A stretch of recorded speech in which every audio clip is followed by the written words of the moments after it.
नमस्कार दोस्तों, आप सभी को हरियाली तीज की बहुत बहुत शुभकामना। श्रावण मास की शुक्ल पक्ष की तृतीया तिथि को हरियाली तीज व्रत मनाया जाता है।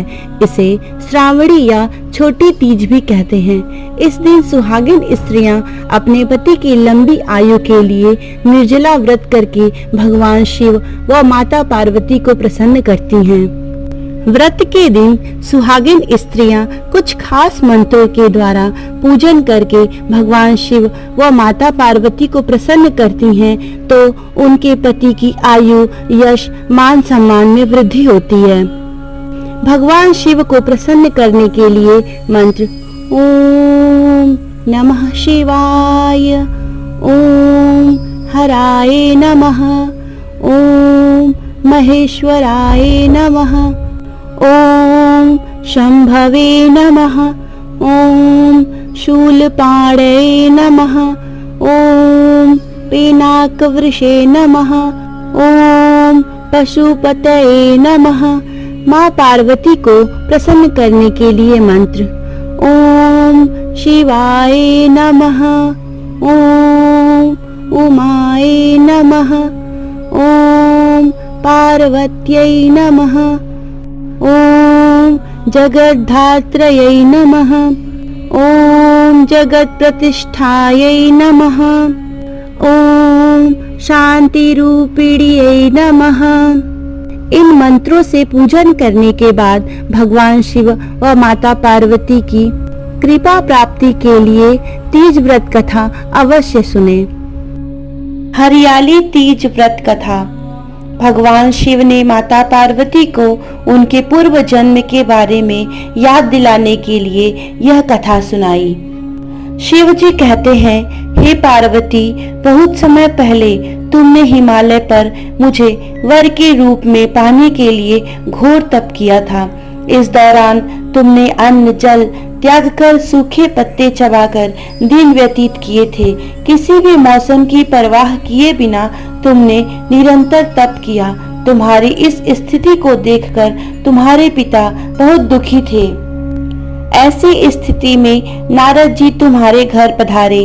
जब तुम्हारे पिता ने नारद जी से उनके आने का कारण पूछा तो नारद जी बोले, हे गिरिराज, मैं भगवान विष्णु के भेजने पर यहाँ आया हूँ।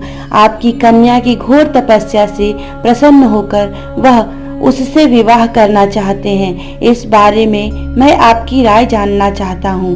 नारद जी की बात सुनकर पर्वतराज अति प्रसन्नता के साथ बोले, हे नारद जी, यदि स्वयं भगवान विष्णु मेरी कन्या से विवाह करना चाहते हैं तो इससे बड़ी बात कोई हो ही नहीं सकती।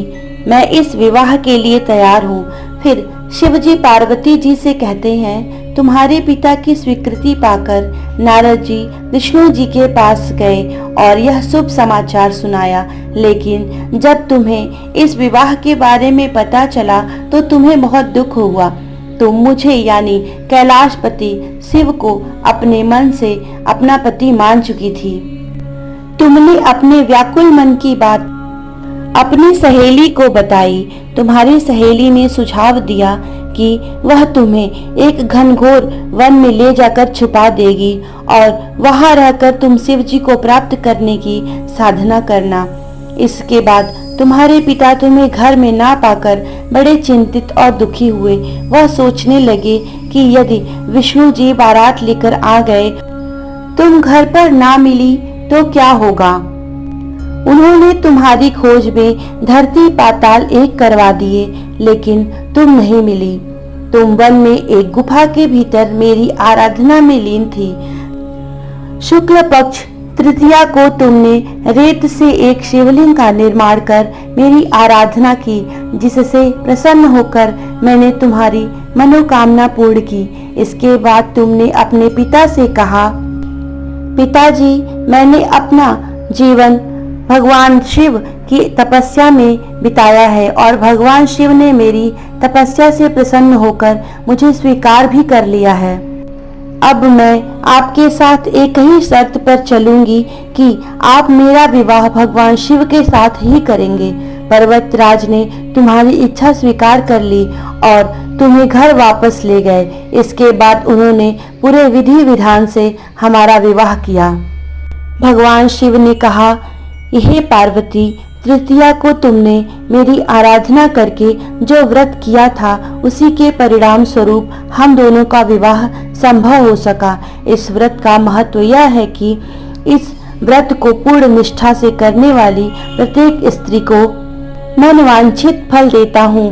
भगवान शिव ने पार्वती जी से कहा कि इस व्रत को जो भी स्त्री पूर्ण श्रद्धा से करेगी उसे तुम्हारी तरह अचल सुहाग प्राप्त होगा। जो भी स्त्री हरियाली तीज का व्रत करके यह व्रत कथा सुनती है उसका सुहाग अटल रहता है, वह सदा सौभाग्यवती रहती है। ओम नमः शिवाय।